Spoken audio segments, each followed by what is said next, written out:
वहां तक नहीं पहुंचूंगा, कुछ न से उसके चबूतरे तक नहीं जाऊंगा, मैं जाने की कोशिश तो करूंगा। मैं अजीजान गिरामी, मैं ये सोच के बैठ जाऊं यहीं पर, अरे जब मैं हिमालय की बुलंदी तक जा ही नहीं सकता हूं तो उसे देखने के लिए क्यों जाऊं, उसके चबूतरे तक क्यों जाऊं? नहीं अजीजान गिरामी, आप हिमालय तक नहीं पहुंच सकते हैं, लेकिन फिर भी आप चाहेंगे कि कम से कम हिमालय के टीले तक ही अपने आप को पहुंचा दें, कहीं तो पहुंचा दे, देख के तो आ जाए हम कि वाकई कितनी बुलंदी है, कितनी ऊंचाई है, कितना ऊंचा पहाड़ है, और वाकई कितने बाकमाल है जो वहां तक पहुंचे। तो मैं भी कम से कम कुछ तो चढ़ जाऊं, कहीं तक तो पहुंच जाऊं। बस अज़ीज़ान गिरामी, अहले बैत इसी तरीके से खुद मौला फरमाते हैं कि मैं उस बुलंदी के ऊपर हूं कि जहां तक किसी की भी परवाज नहीं पहुंच सकती है, लेकिन उसके बावजूद भी पैगंबर क्या फरमा रहे हैं? अना मदीनतुल इल्म वालियुन बाबुहा, मैं इनका शहर और अली इसका दरवाजा है। यानी क्या मतलब?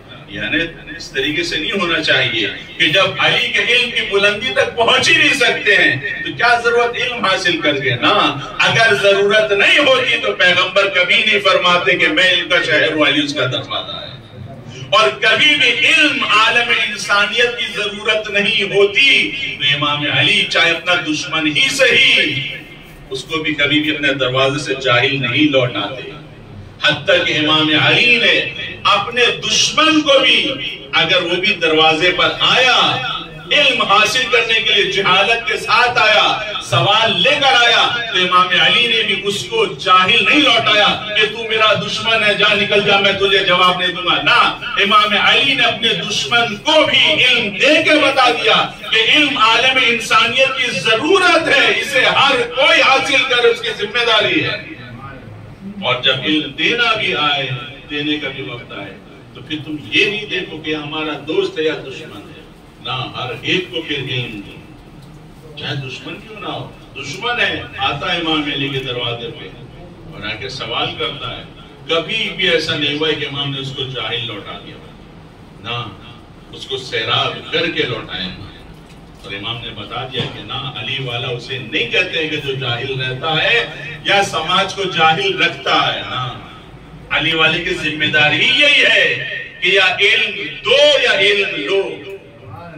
अली वाला कहती है उसको।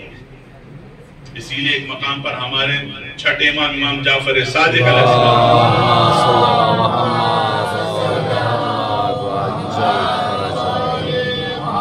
फरमाते हैं कि मुझे ऐसा नौजवान पसंद ही नहीं है। इमाम फरमाते हैं मुझे ऐसा नौजवान पसंद ही नहीं है कि जो सुबह करता है और उसकी दो में से एक हालत नहीं होती है। कौन सी दो हालत?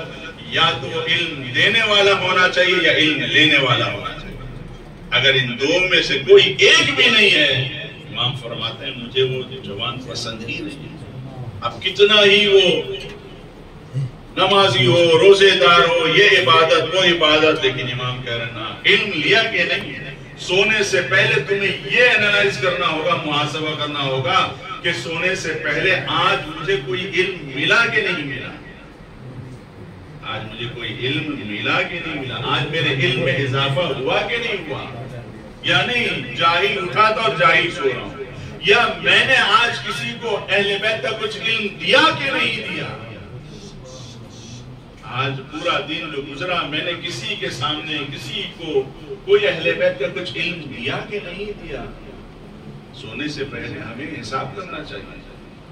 और क्या अज़ीज़ान गिरामी, इसको कहते हैं उस्वा। उस्वा कहते हैं सरमश्क, रोल मॉडल, यानी उसके नक्शे कदम पर चलने की कोशिश करना। अब आप सोचिए, जब जमाने का इमाम, हमारे जमाने के इमाम हज़रत अली रज़ियल्लाहु ताला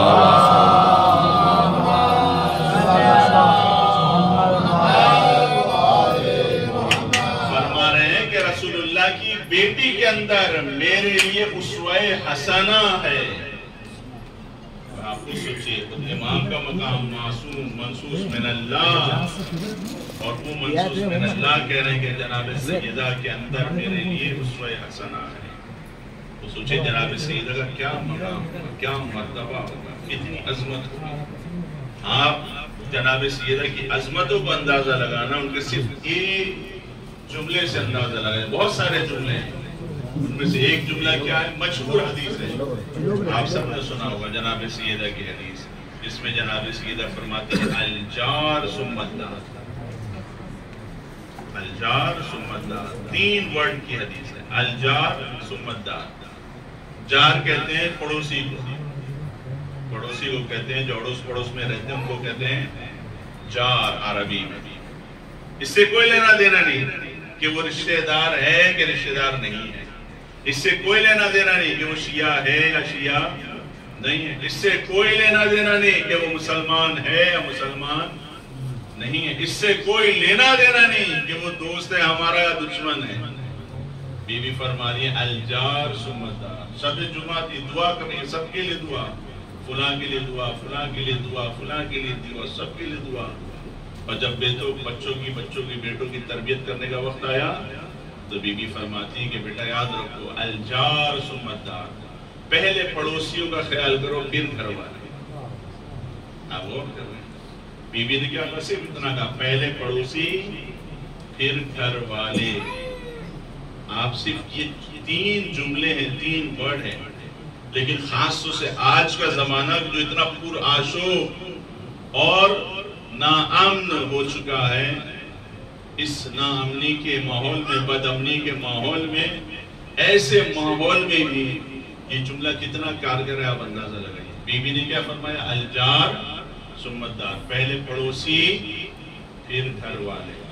بی بی یہ نہیں فرما رہی ہے کہ پہلے شیعہ پڑوسی کا خیال کرو پھر گھر والے، نا، پہلے پڑوسی۔ یہ مت دیکھو کہ شیعہ ہے یا شیعہ نہیں ہے۔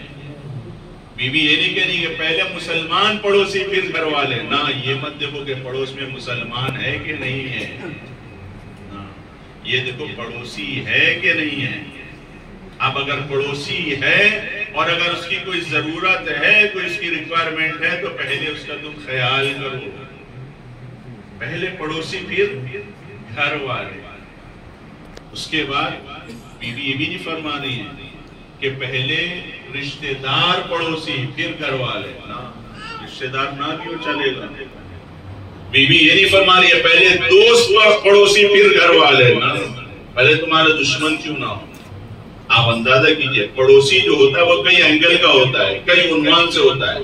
ایک گھر کا پڑوسی ہوتا ہے، دوسرے محلے کا پڑوسی ہوتا ہے، تیسرے سٹی کا پڑوسی ہوتا ہے، چوتھے اسٹیٹ کا پڑوسی ہوتا ہے، پانچویں کنٹری کا پڑوسی ہوتا ہے۔ یعنی بی بی یہ نہیں کہہ رہی ہے کہ پہلے گھر کے پڑوسی کا خیال کرو، بی بی نے کہا کہ پہلے پڑوسیوں کا خیال کرو۔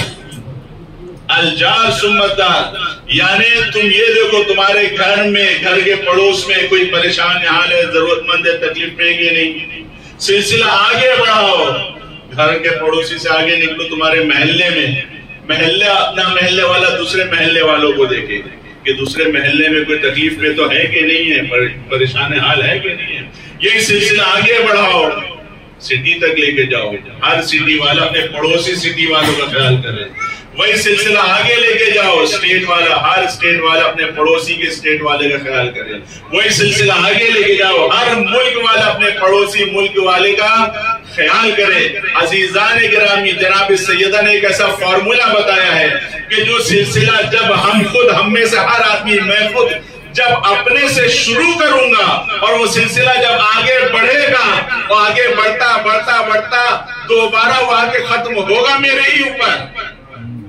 یعنی ایک ایسا سلسلہ نیکی کا کہ جو شروع بھی مجھ سے ہی ہوا ہے، ختم بھی میرے اوپر ہوگا۔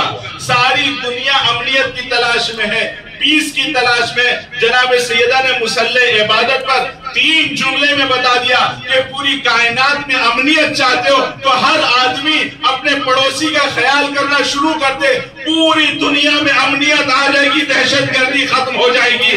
بس یہیں پر رک کے عزیزان گرامی، جس کی بیوی کے 3 لفظ کی اتنی عظمت ہے کہ پوری کائنات کو امنیت کا فارمولا دے دیا، تو اس کے شوہر کی نہج البلاغہ کی عظمت کیا